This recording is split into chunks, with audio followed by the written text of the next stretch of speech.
Thank you very much for the opportunity, Dimitrios. I was expecting an introduction sharing our ongoing debate about over-tourism. And of course, I forgot about it. yes. So I came prepared purely because, of course, we are in a situation where in the last few months, we have seen a dramatic shift in the conversation that we've been kind of looking at in terms of where we were before this COVID pandemic just put everything on hold. So we shifted the conversation, and again, the presentation I'm doing obviously is more to set the scene for the conversation rather than giving solutions, but highlighting where we were, where we are, and where we may be having to lead to. So we've shifted from the climate change, the flight shame, the over-tourism and tourismophobia narrative, whether you agree with it or not. And of course, the situation is that the entire tourism value chain is being dramatically affected, particularly as with the coronavirus outbreak took us into a situation of global halt, and potentially some of the destinations that we are very familiar with in European context, as Dimitrios already highlighted. So one thing which is particularly worrying, and it is obviously the closing of borders, therefore shifting completely the attention from what the general view was about international tourism being at the center of the attention of a lot of the Mediterranean destinations. And I mean, I come from Italy and from southern Italy, from the Puglia region of Italy. And I know for sure that, for instance, their strategy of the last 3 years has been very much the internationalization. So we are in a situation now where large investment has been placed on how to internationalize the portfolio. And yet now we are in a situation where we need to go back to a situation which is very, very different, focusing primarily on domestic tourism. And this applies to very much every destinations I have heard of so far. And of course, the scenarios that the UNWTO gives us, whether you are located in those destinations or you are located in those in generating countries, of course, doesn't give much of a security. I mean, Dimitrios mentioned the press conference we had here in the UK from Boris Johnson. And of course, this has left a sense of uncertainty, and even more so a level of lack of confidence in a way in the travel, whether it is locally, regionally, or nationally, let alone the whole international context. Of course, we are in a situation where the most vulnerable destinations are indeed in the Mediterranean, Spain, Italy, France. But what we have learned actually, unfortunately, from other epidemic and pandemic, and I can refer particularly to the Ebola crisis because I was involved in some work during that context, whether you did have cases, whether you have cases, or whether you are in proximity of destination we've got cases, the chances of returning to normality are pretty slim. And this is the reality. So unfortunately, though, the shift that we have been seeing so far it's been in many ways negative and positive. Particularly if we look at where I started from in terms of the whole environmental agenda that was very much on our books before this started. And of course, the issue that were before the pandemic, like for instance, I've just included the issue of tourism employment, which has been even further, I would say, the situation has become even more serious, whereby On one side, we've got international development organizations and UN bodies saying that tourism is so important because it generates X amount of jobs in GDP per year. And then we've got on the other side a tourism sector which it potentially could be not fit for purpose because of the precariousness, the temporarity of jobs, the 0 hours contract, which is making the sector so vulnerable. And I'm focusing on that rather than the aviation issue, because the aviation and the hospitality has been very much looked from a macro level. But what is missing at the moment is very much the attention to the micro reality of what is really happening in this context. So the other things which maybe we could look at as a positive side is the cleaning up of the environment because of the mobility. So the whole mobility paradigm has shifted dramatically, and we've seen, the lagoon of Venice becoming clean with seabirds returning to the lagoon rather than large cruise ship. Then regions like Puglia, which is particularly focused on virtual tours, like many other destinations in the Med. But the reality is that when we talk about the new normal, I've chosen that photograph from the Castel Volturno in Campania region of Italy as an example of an alarm bells of in relation to the new normal. Because the new normal can only be a new normal if we kind of subscribe to it. And so in terms of consumer sentiment, I was reading an article a couple of days ago where, which in effect was saying that if you were prone to change your behavior, whether in travel or in your daily life before the pandemic, you might be well placed to enhance this change and potentially become a better person, a better traveler. Reality is, though, that there is also the risk that this shift might lead us to become even more selfish and certainly more prone to take whatever is available. So this is another issue that I would like people to possibly reflect on, because it's all too easy to talk about a new normal. Now, remember before the pandemic, we were struggling about all this debate about how many millions plastic straw were used in all-inclusive resorts around the world, and how could we shift from plastic to whatever macaroon or whatever you use as a replacement. Now try with social distancing and all safety measures. Plastic has come back very much in vogue. Masks and gloves are the new wrapping that we will have to wear. So in a way, the shift into this new normal still remains very uncertain.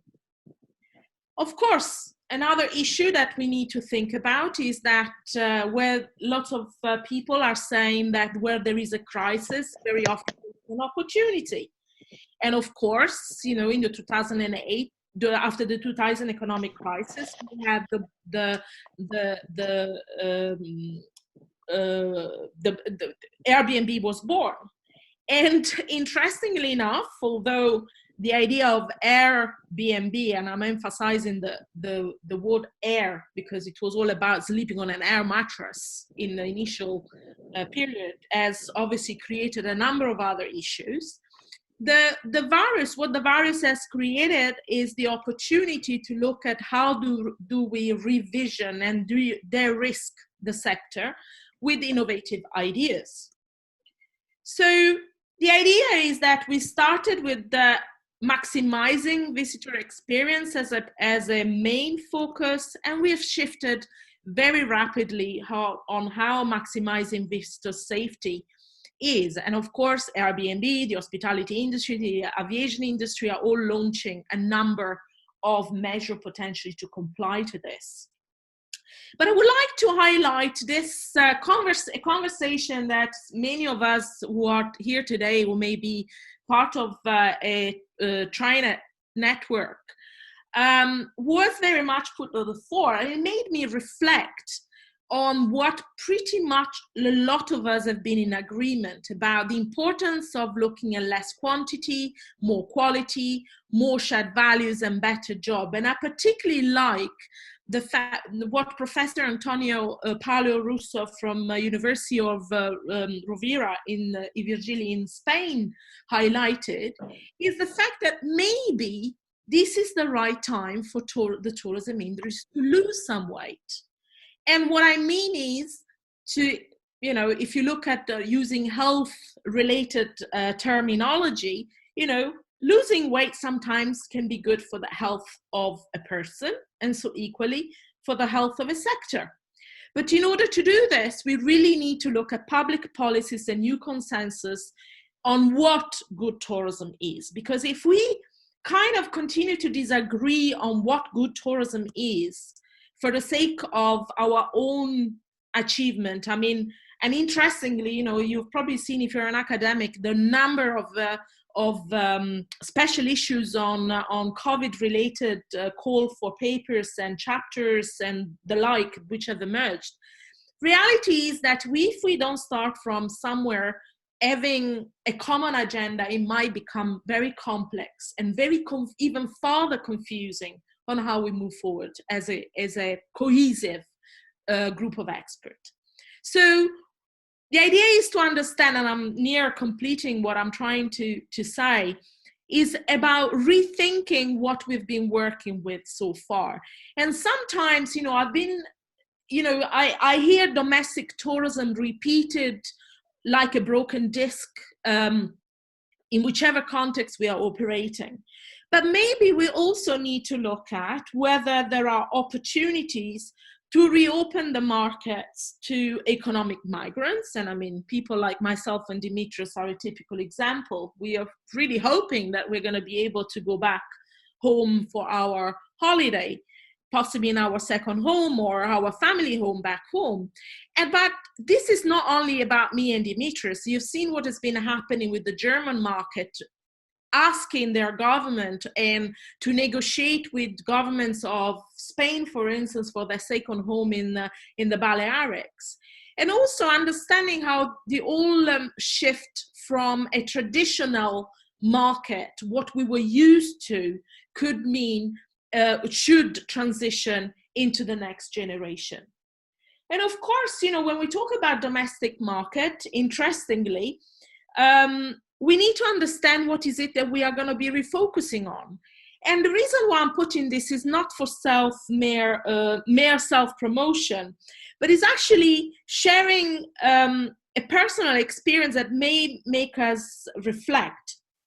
Before the COVID had obviously hit us all hard, we had just signed a contract with Edgar to write a book on niche tourism, on a handbook on niche tourism. And yet, when the call for papers went out, we were in the depth of this. And of course, with my co-editor, we thought, oh my God, this is probably the wrong time to really think about niche tourism. But lo and behold, a few weeks later, and over 50 plus potential contribution to the document, we came to realize that actually now more than ever, niche tourism could be one of the many solutions. And the reason why I'm saying this is because when we are going to be rethinking dominant models and attractions, maybe we need to look at how, whether through niche tourism, or through smart tourism, or with whichever model we may be looking at, how can we move to the next phase? So everybody is talking about new normal, yet nobody knows what this normal is, and I certainly don't know what that new normal is going to be. But one thing I'm certain is that people will travel again. If you look at some of the surveys being done in the UK at the moment, one of the first things that people really would like to do is to start traveling again. Now, of course, there are issues with the high unemployment that this COVID may just bring us. Are people going to be able to do that? So the idea is to understand how this tourism 5.0 will be about, and whether taking responsibility in whichever part of the sector we are, is about taking responsibility and revisiting the way the model that we have been portraying for the past 20, 30 years. And of course, you know, in the Mediterranean, we've had models which were followed the growth model pattern. You know, I will never stop saying, every time you speak to a minister of tourism or a tourism board, their measure of success is how many more tourists they will be able to bring into the destination every year. And this is, I've been saying this like a broken disc for many years, and maybe this is the time to look at how this could be part of a strategic take to de-risk tourism and create that new normal, whatever that will be. Thank you very much. Thank you very much, Marina. You managed to do that without mentioning the word over-tourism at all, which is a major achievement. So I'm not going to have a pub. I did at the beginning. You did at the beginning. But I think you raised some major issues, especially that this creates an opportunity to effectively, what I was talking about earlier, refocus and re-engineer tourism and see what we can do forward. And one other issue that you raised is that quite a lot of the discussion is based on the micro level, not on the macro level. And I'm spending quite a lot of time talking to business around the world about how we can reignite the micro level as well, because this is where a lot of people are really struggling, and especially in many Mediterranean countries where people depend almost exclusively on tourism for developing their livelihood.